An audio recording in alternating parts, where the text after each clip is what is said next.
Have you ever fallen in love with someone with such a degree of intensity or obsession, and that it's either been unrequited or that you are in separation, and as a result you are suffering because you can't get this person off of your mind or out of your heart? If that's the case, then this video is for you. Some of the terms, some of the ideas that we might cover here, you might find objectionable. You might find them objectionable because they challenge the frame that you have been using to try and make sense of this experience up until now. My invitation to you for the purpose of this video is to go with it, is to try and remain open as you can, because what I would like you to find really is what is the truth for you? What is the truth within your direct experience? To what degree might they be useful or helpful or point to something that is true? And to what degree might they be inhibiting factors that might keep us stuck in a place that's unhealthy? The ultimate person who can determine that is going to be you. So my invitation, my first invitation is to you is to hold that as the primary source, that to return the power and the responsibility back to you. And the ultimate goal of this video is to help you move into a place that feels productive, where you feel healthier, where life feels more fulfilled. So first of all, I'd like to define a few terms in both of these areas, the spiritual and the psychological. So let's start with the spiritual. First off, the idea of a twin flame. This is perhaps the most pervasive term that a lot of people use when they are talking about intense, obsessive attraction, but not just intense, obsessive attraction, but also the, shall we say, the symptoms or the other phenomena that go along with it, such as a sense of telepathy, which is being able to feel the other person, a sense of being able to feel what they're feeling at certain times, to know what they're doing or who they're with. It's a sense of synchronicity, a sense of sometimes having a shared history, that there are patterns in each other's lives where there is a correspondence between experience that people have had, and sometimes from opposite perspectives, sometimes from the same perspective, but in a way that kind of knit these two people together. There are phases also within this idea of a twin flame relationship, where there is an initial what's called the bubble love phase, and then there is something will arise to the surface that will cause these two people to split and separate. And then these two other terms that come into this are often runner and chaser. So there is someone who runs and the other person who chases. There are points at which they sometimes come back together and separate, come back together and separate.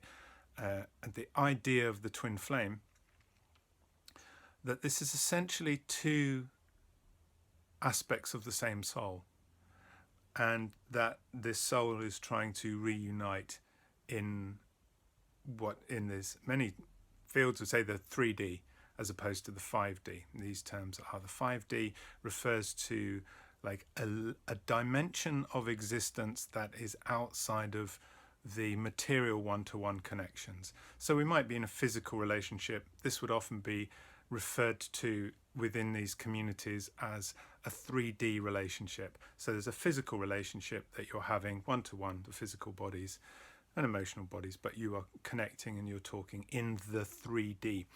The idea of the 5D is that at some higher level of resolution, we are all connected, and that there is a level of communication going on there at a psycho-spiritual level.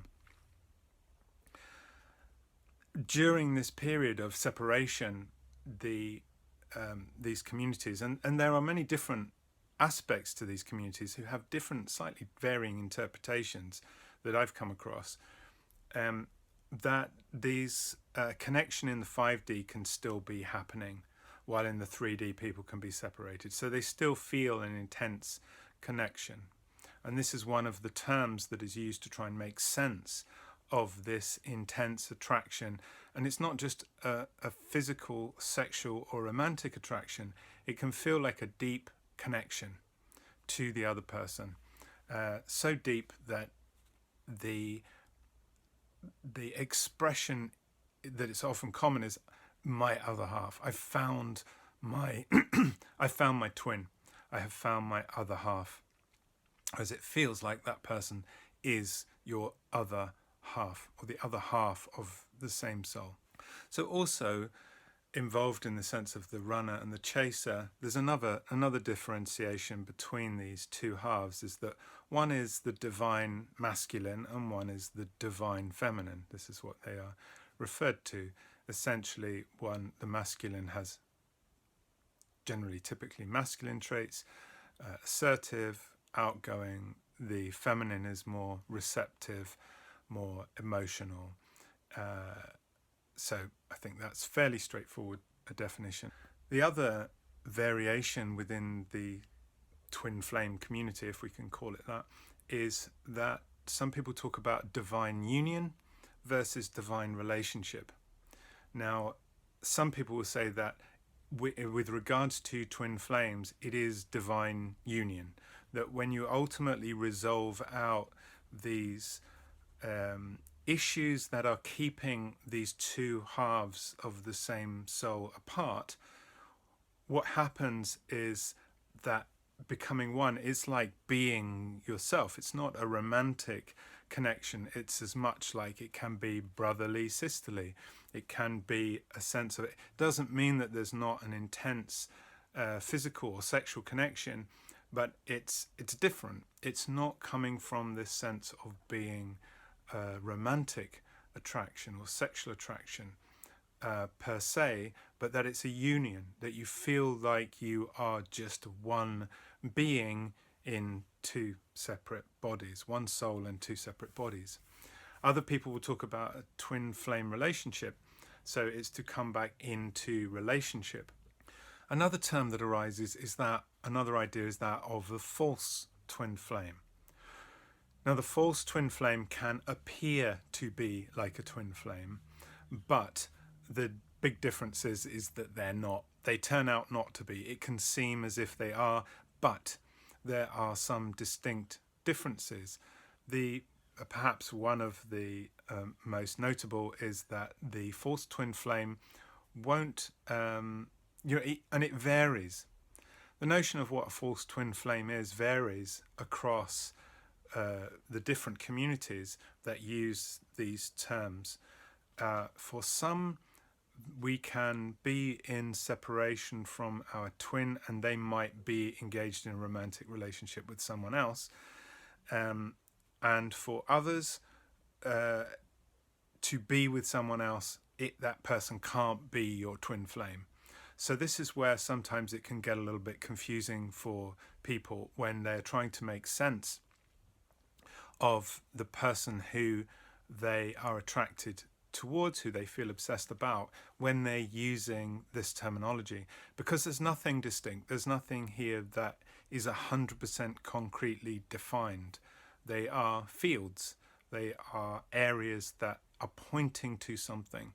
And this is why I want to introduce these terms in a way to try and get a sense of what is the truth that is being pointed to. There's also the notion of a karmic relationship, and this sometimes is aligned with that of the false twin flame, that we have some sort of sense of karma. Now, karma is interpreted differently in different communities. At one level, it can simply be and refer to cause and effect, that we do something and the result of our actions is our karma. Our karma is what returns to us as the result of what we do in life. For some people, it refers to who believe in reincarnation. Then it is something that returns to us from previous lives that we need to work through. Now, whether or not you subscribe to the idea of reincarnation in a literal sense, that there is a soul that's reincarnated over time, is immaterial, really, in some ways, because what I want to look at and continue looking at is what is the truth that this principle points to, whether we take it literally or figuratively. What is the truth in you and in your experience? If it is a sense that you have done things in the past that you feel, every act that we take will configure the development of us at some level. Whether we're using spiritual language to talk about that, or the language of psychology to make sense of that, then it's still really the same processes at play. In depth psychology, we know that what we do how we act will configure and send signals to our unconscious. That will have resultant effects in our behavior and our choices in life, because much of our conduct, much of our behavior is automatized. This means that we are designed to unconsciously act in the world as much as possible. So our conscious awareness, the best use of our conscious awareness is to remain present with what is and with what evolves in the moment, to be observant of ourselves and of our environment and of whatever's going on, to witness it, not necessarily to cognitively, mentally analyze every single decision that we have to make in life. This would be incredibly tiring over time and could well result in certain neuroses, certain neurotic conditions, and know this to be the case. It's about getting to a place where we can relax and allow these things to take care of themselves. I think the end result is what I've mentioned before, is that where is the truth in this, and to what degree is it valuable as to how you find it applicable, whether it's actually karma that we've carried over from past lives, or whether it's the result of a familial pattern of behavior that we've inherited from our parents, who inherited it from their parents, or again, whether that's cultural or familial or societal, ideological, whatever it might be, that we are then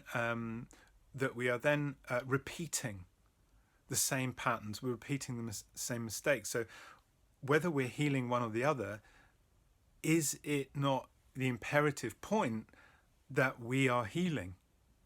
That we are healing. So if we're healing, doing a generational work, then we are helping to heal and remove that process or that dysfunctionality or that maladaptation, in order that then the subsequent generations that we are teaching, that we are informing, that we are educating and raising, might be able to process their experience in a different way, in a more healthy way. This I would invite you to consider as a point.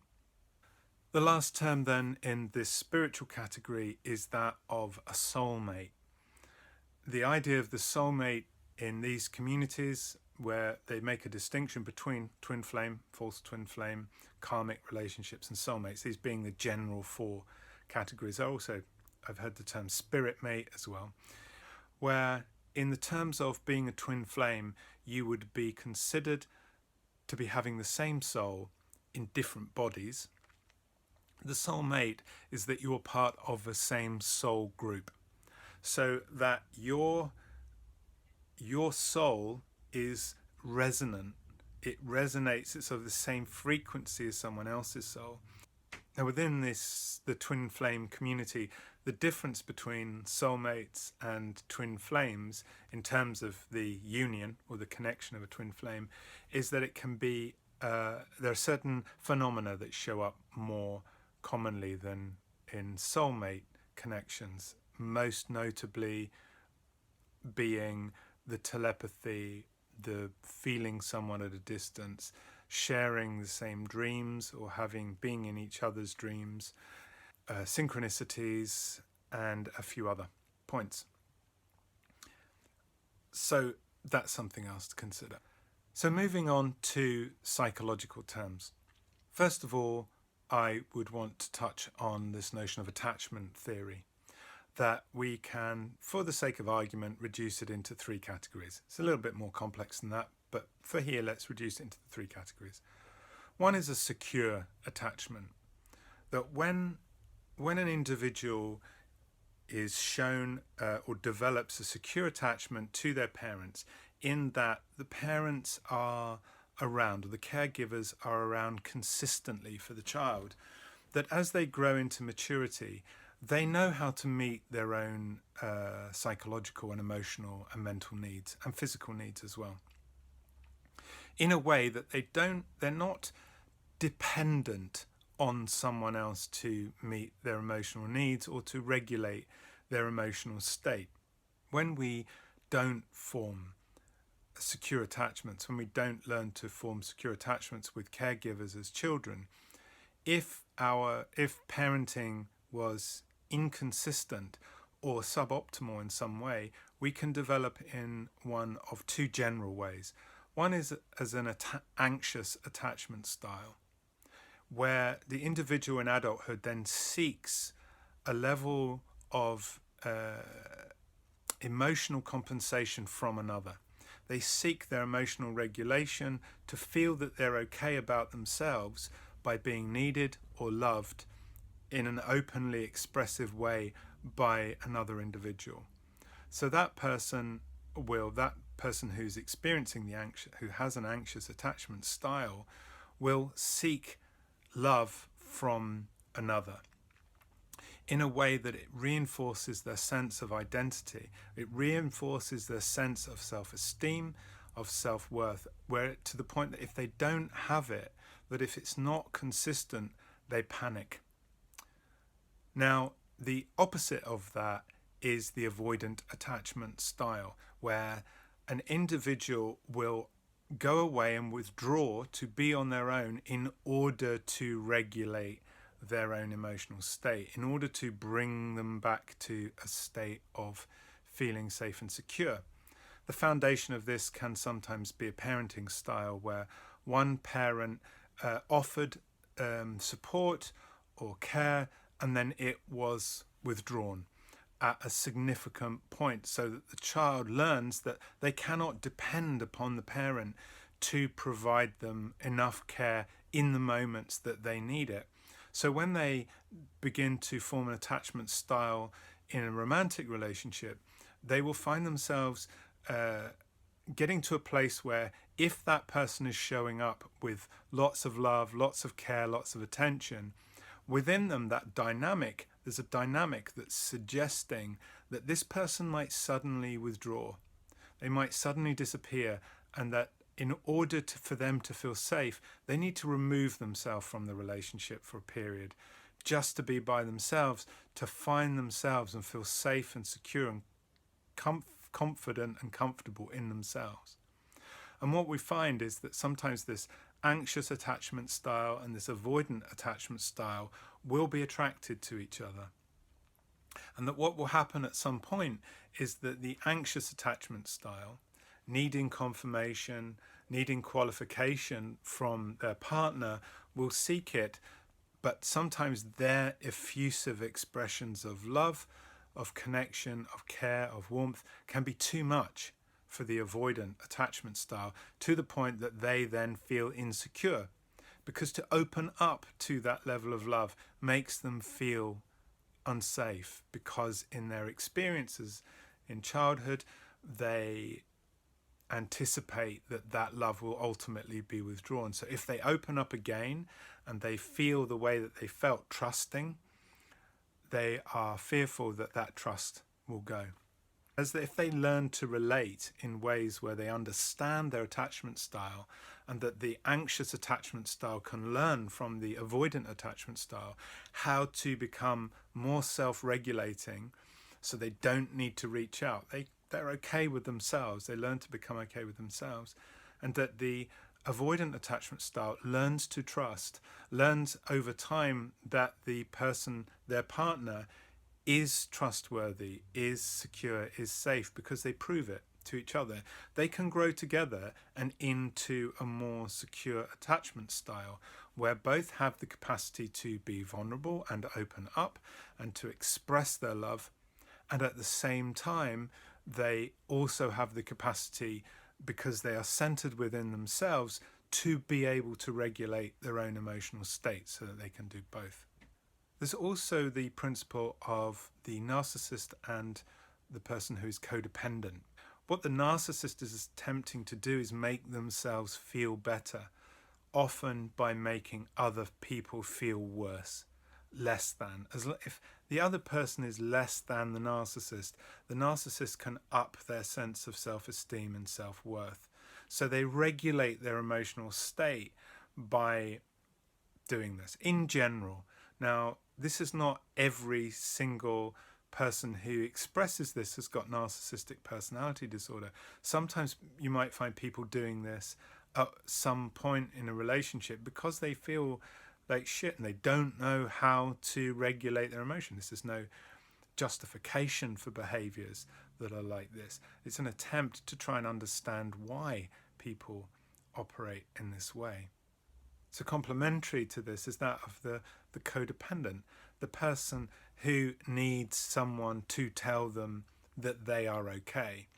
So they then can end up in relationships with a narcissist or someone who is narcissistic. Again, I'd invite you to consider that this exists across a spectrum. But in terms of what we're talking about in this video, I'd like to invite you to consider these two terms and the dynamics that might be present here within them. So other terms to bear in mind. Drawing off of depth psychology and analytical psychology, the analytical psychology of Carl Jung, this notion of the anima and the animus, and also the mother and father complex. Again, these are terms that we could have whole videos on each of them. In short, the anima and the animus are the corresponding relating functions of men and women. So a man has an anima, a woman has an animus. Now, the anima and animus in some ways are what we anticipate to be that which we are not. And how we relate is really by understanding that the things that are around us, one thing is not another thing. So a cup is not a pen. In the same way that a man is not a woman, biologically. There are significant differences, at least superficially, at least on the surface, in the majority of cases. So therefore, growing up as a boy, mother is different.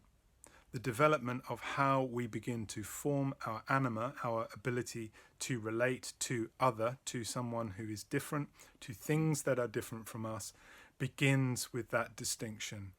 We generate or develop, according to Carl Jung, an anima image.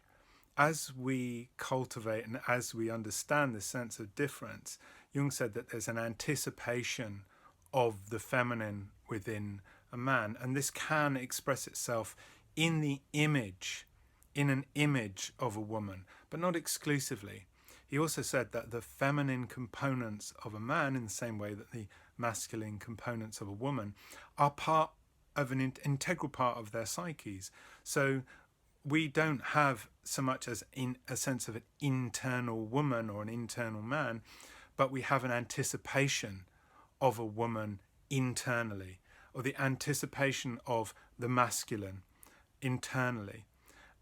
And that this can be projected out onto another individual. And according to this idea, also he said that we have a mother complex, father complex. This idea of really, what does mother and father represent to us? And what are the associations that we've made to that in terms of how we meet these archetypes in the world? And we form an archetypal image, a sense of what is this field of mother? What does it represent? What is it specifically to us, and then we form a sense of what this relationship to mother is. And without going into too much detail, we can then take this. You may have heard this term, we become our mothers and fathers. We end up being like, each of them. We can end up being in relationships that were like those that we experienced in our childhood. If they're healthy, great. If they're unhealthy, maybe not so great. But this is often related to these ideas of the mother complex and how that will form the anima and the anima image of then how we relate to the feminine that we anticipate initially within ourselves, but we project outwards into the world in order to ferment a certain attraction to a biological mate.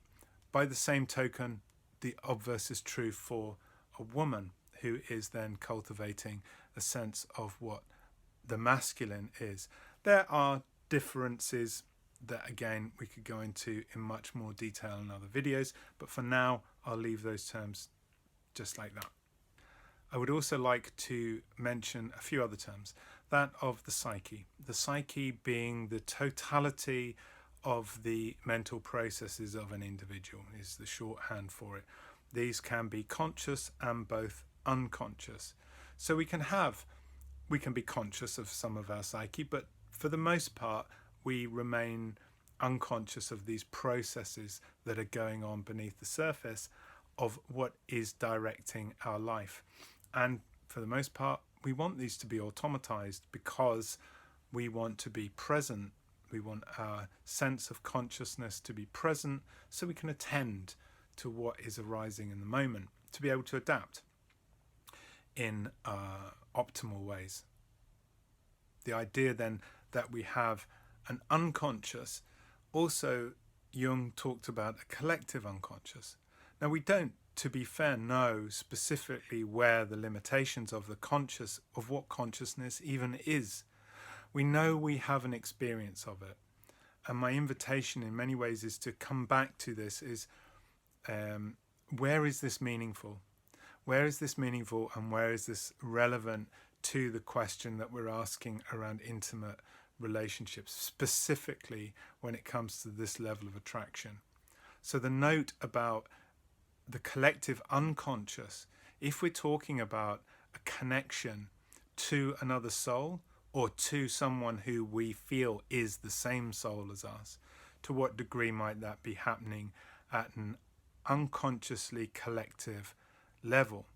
Because we don't know what the limits of consciousness or collective unconscious might be, I think it pays to remain open at some level to this idea of being connected to other people at sometimes a very deep level, sometimes a way that we can't always make sense of.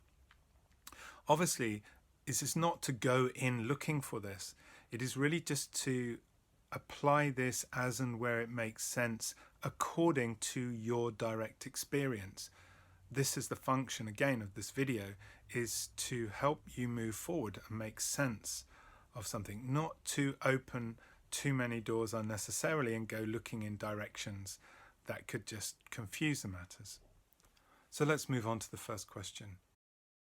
This is such a delicate subject, so I'm very cautious because I know that some people who will be watching this will be experiencing an intense amount of discomfort or pain or suffering as a result of their feelings. In order to resolve that suffering, there's a sense that you can do one of two things. You can end up with that person, or you have to let go of that person. Now, assuming that for the moment that you have been in separation for some time, or that this is an unrequited love, is it time to let go? And I ask this question very gently and very carefully and in a way that is just an open invitation. Is it time to let go? Now, only you will know the truth of that. Only you will know the truth of that. Is it time to move on? The question now of what might be drawing you, if you are still drawn, if your answer is no, but I can't live without them, or you don't feel like you can live without them, what is drawing you towards that person? What are the qualities that they have that you feel like you need to connect with? What is it? Now, I'm very aware that at a very deep level, whether we're talking about this as in a psychological terms, which might be as a projection of your anima or animus, or whether we're talking about this in spiritual terms, that this is your twin flame, that the sense of connection, the sense that they are your other half is very, very real. So that the compulsion, the compelling nature of the connection moves you to want to be with that person in such a strong way that you almost can't help yourself. And this is part of the invitation of this video, is to touch on this and to explore some of these terms. And this is really just the first question. Is it time to let go? Is your connection or your intense attraction healthy? Is it healthy for you? Is it productive? If you are so obsessed that you cannot stop thinking about this person in a way that you've never experienced this before with anyone else, or maybe you have experienced it with other people, regardless, either way, is it healthy? If it is a pattern that has repeated in your life, or if it is a new experience for you, but it hasn't diminished in its intensity, then there are other questions I would like to ask. So the sense that within this spiritual community, within twin flame community, often what's spoken about is that you're coming together to heal something. A wound, often an emotional wound or trauma that once healed in each of you, because you are like a mirror soul, this is the idea, that you are then seeing in each other or triggering, and you are catalyzing this process of healing. If this is the case, then, that you are the same soul that's separated into two different bodies, and you are in separation, your healing, to what degree will your sense of reconnection with this person happen once you have healed the wounds that you have experienced in your life? That it is for them to heal their wounds and for you to heal yours. And this is a common theme that will be expressed within this community. That it is about, in your letting go and in your acceptance and moving on, to become as complete and whole a version of yourself as you can be, you integrate the aspects of your other half into yourself because you are not separate. This is either the literal, whether this is a literal truth or a figurative expression. The question remains is, to what degree is there a truth in the model? To what degree is it true that if you let go of that person, and it's not about trying to trick your psyche in, oh, well, I'll let go, and then when I let go, I'll get the person. It's actually genuinely letting go and finding that relationship back to yourself in a way that you feel complete. Because what the model speaks to and what the model points to is that of a sense of completeness in the other person, that they are already your soul. They are already inside of you. This is the spiritual perspective. In terms of the psychological perspective, this idea that the anima, if you are a man, or the animus, if you're a woman, is that you are projecting it into the other person. That is, in actual fact, it is a sense of what is already within you. and that you are externalizing and seeing external to you in order to help make you conscious of these aspects of yourself, in order to integrate them. And this is expressed in alchemy, in terms of one level, in alchemy of the conjunction of the Red King and the White Queen, this sense of merging of the masculine and the feminine element into a single being. We'll go more into that in other questions.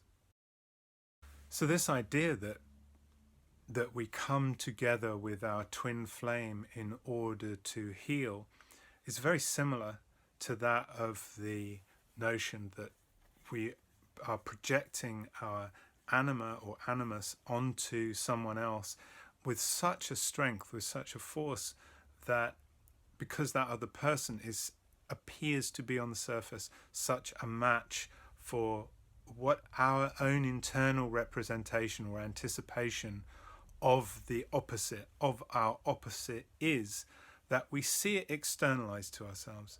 So whether we are pulling that back in psychological sense to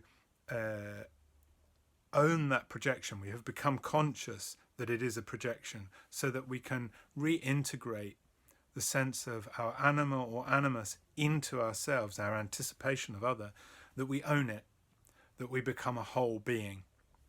Is how different then is that to the notion of the twin flame, where we are then integrating into ourselves, acknowledging that this other person is the other half of our soul. In a figurative sense, this is no different. This is no different from the idea of anima or animus projection, because what we are recognizing in that other person is our other half. At this stage, I would invite people to consider that maybe in a relationship or a love affair, however short or long term it might be, if that obsession and that compulsion is leading those two individuals to a sense of conscious awareness that is enabling them to reintegrate their anima or animus, or to explore or experience something that is helping them to heal or grow or thrive in ways that they experience as largely reciprocal, is it a bad thing? If it is part of a process, and who is to say how long or how short this process should last? Really, this sense of what is healthy between individuals, the degree is really going to be on a relationship to relationship basis. The next question then is, what is the truth of your lived experience? What is true for you? If you were to just let go of all of these terms, the psychological terms, the spiritual terms, and to just get a sense of what is being experienced, to go away and be by yourself, not to look outside, not to check YouTube videos, not to read forums, but to just go back to yourself and to attend to the feelings that are arising, to be with yourself, with the experience that you're having, and to make sense of it as much as you can. What's going on for you? What is happening for you? This can be quite a challenging prospect for some people, because it invites them to have to confront certain emotional states, certain affects that might well be uncomfortable, might be related to earlier experiences. To be able to reconnect with certain states, or to feel certain feelings that enable us to feel safe in moving forward in life, might mean that we have to confront certain traumas that we experienced in the past, going back to those early terms that I defined, this idea of the attachment styles, and how we can develop an attachment style based upon the levels or degrees of parenting that we received or didn't, or any other experiences that we had in adolescence, puberty, in childhood, going right back to infancy. ranging through to our 20s or our early adulthood that might have configured how we have come to relate to other people. To go back and be with yourself in the truth of what your experience is. Where are you meeting yourself? Where is your truth? Where are you in all of this? It is you relating to someone else. Where is your relationship to yourself? My next question then is really a reframe or a reiteration of an earlier question, as in, what is drawing you? The question in this sense is, what does the other person represent to you or for you? How our relating function forms is in relation to all the contents of the things that we recognize we are not. So in part of a shadow of someone who is male is the feminine, but it's an anticipation of the feminine, and it's a sense of what the feminine is from a masculine perspective. It's not the actual feminine. The actual feminine is within the feminine. This anticipation of what we are not, is that always going to be of what we are not? And some of those qualities are things that we can suppress, or have suppressed, or have repressed, in terms of we are unconscious of how they've been pushed down, or we've consciously pushed them down. And intimate relationships, whether they are of such an intense nature or otherwise, will often show these things back up to us for us to become conscious of. So in a psychodynamic sense, we can end up in relationships with people who will trigger us to become conscious of the things that we have repressed or suppressed that's not optimal for us, that was never optimal for our growth, because what is anticipated is for you to be whole, is for you to be a whole human being who can regulate their emotions and engage in the world in healthy ways, who can meet the challenges of life on a day-to-day basis. So certain emotions that adults can feel uncomfortable with, parents can feel uncomfortable with, they will attempt to push away or repress or suppress in the child, because either they're socially embarrassing or they don't know how to process them themselves, any number of reasons. But then in that, something gets suppressed in the child, some form of expression. I'm not allowed to be this and be okay. If I express this, there's something wrong with me. I will be rejected. It's not to say that every single expression of anger or frustration or sadness is allowed.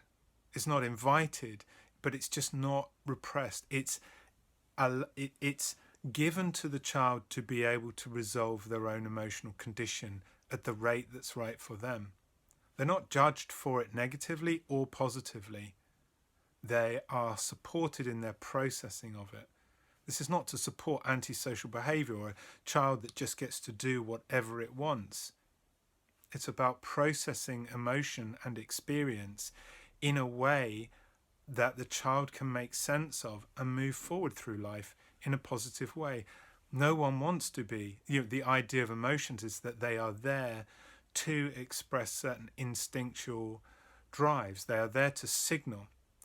The purpose of emotion or of affect is there in many ways to signal a certain instinctual drive that we need to feel, to either move towards something that's going to nurture us or away from something that's going to cause us harm, in the most simplest sense.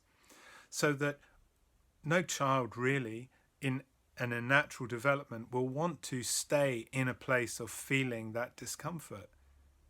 How do we learn to move through emotional states is integral and key within this. So if you feel like you need another person in order to complete you or to help you feel good about yourself, that's the question of where might that deficit have been in your development that has forced you to become attracted to someone. And this is not necessarily the whole picture. All these are individual questions. Some of them feed into a whole, some of them could be taken individually.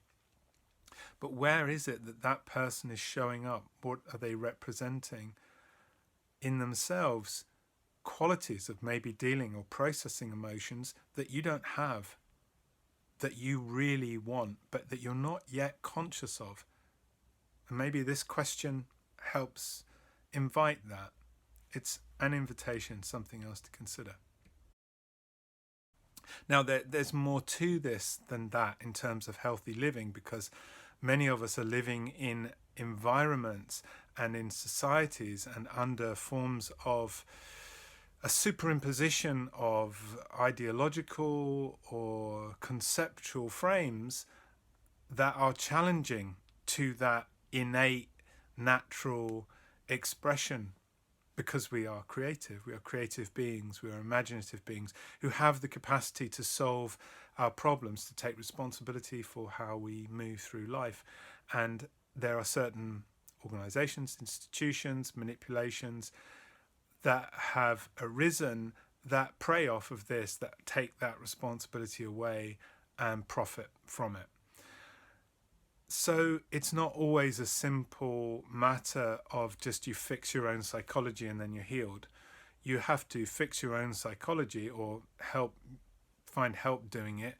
But also, we also collectively and independently, to a greater or lesser extent, can heal the environments that we're in, that make some of these connections and these other expressions more healthy. As I mentioned before, this idea of putting so much emphasis on one other person to meet or complete us. It's like a laser point, this sense of focus that has arisen out of having a nuclear family and then almost like a quantum family where there's usually just one parent and a child sometimes. It's not even nuclear. Then there is so much pressure on the individual and on each individual within a community to be everything. The one parent who has to be mother and father. The child then, it's the pressures are not the same pressures that our ancestors had to live with. So it creates a different psychological and psychodynamic expression. That this idea that psychology or psychological expression, behavior, is always the same. It isn't. It's always dependent and contingent upon the environments that we find ourselves in, that we find ourselves being forced to adapt to, and the environments that we can create for ourselves and collectively, collaboratively. We have a greater freedom to create than is often promoted to us, because to promote that great freedom to take responsibility and control and power back for ourselves would divest those who profit from us not doing that. It would divest them of their profit and their power and their ability to control. This is an invitation to consider this as part of being the environment, because we can't really talk about one-to-one relationships just in isolation.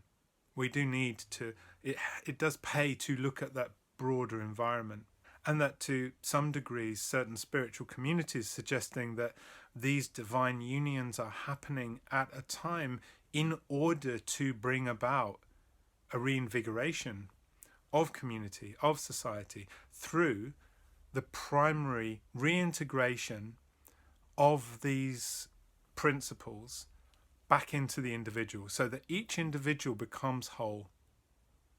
Psychologically, we become whole, then we can begin to relate to each other as the individuals that we are outside of our projection. We begin to take responsibility for our lives, for our communities, and that there is a potential to grow. This is intrinsically part of not only the spiritual community of what they're talking about, but also in terms of this psychodynamic frame as well. We are talking about, when we're talking about psychological health, we're talking about the development of the individual psyche towards maturity, the integration of all these separate aspects. Neurosis arises out of separation, out of the conflict between different instincts or different conceptual frames that are causing some sort of conflict, that is about an integration of how do we get back to, at an individual level, a healthy expression of our psyche or of our spirit or of our soul. Remember, psychology or psychotherapy is healing of the soul.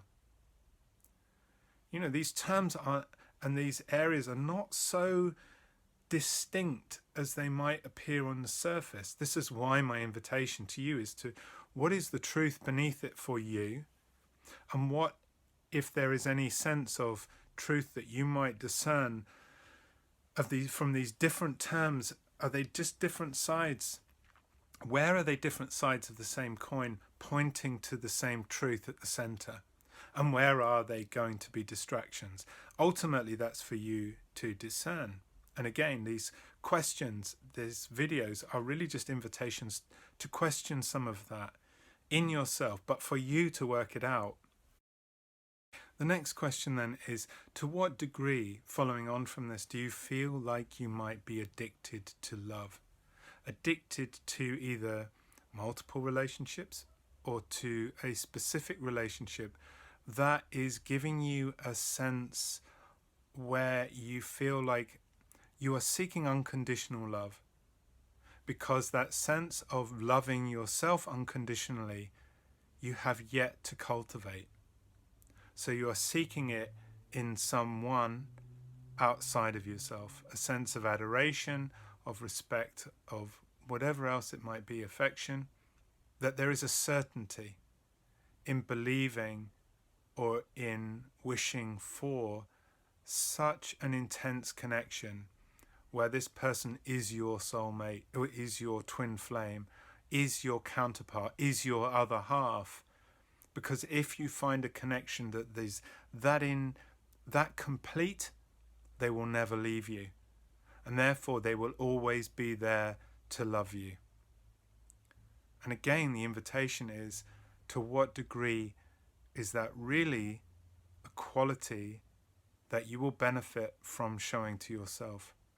To love yourself completely, to show up to your experience of life in such a complete way of self-acceptance, of self-esteem and self-worth. This is the foundation of these things. Self-love, self-acceptance. In conclusion then, what I would like you to consider is that regardless of whether you're using the psychological terms or the spiritual terms, or both, that what is being invited of you is to heal, is to become an more integrated version of yourself, and that the subject, or rather the object of your attraction, is representative of some subjective qualities you have yet to integrate within yourself. The invitation to love so intensely another is an invitation now to love yourself. If anyone would like one-to-one support and consider that I might be the person for that and are stuck with this, please feel free to reach out. You can find details in the description box below. For everyone else, I hope this was an informative video. I have to say that this took me ever such a long time to record and compile, because it's such sensitive material, and I really do have a lot of warmth and a lot of care and a lot of compassion for anyone who's experiencing this. And I hope that you find value and meaning in this and are able to move forward in your life in positive and productive and healthy ways. Thank you so much for your time and for watching.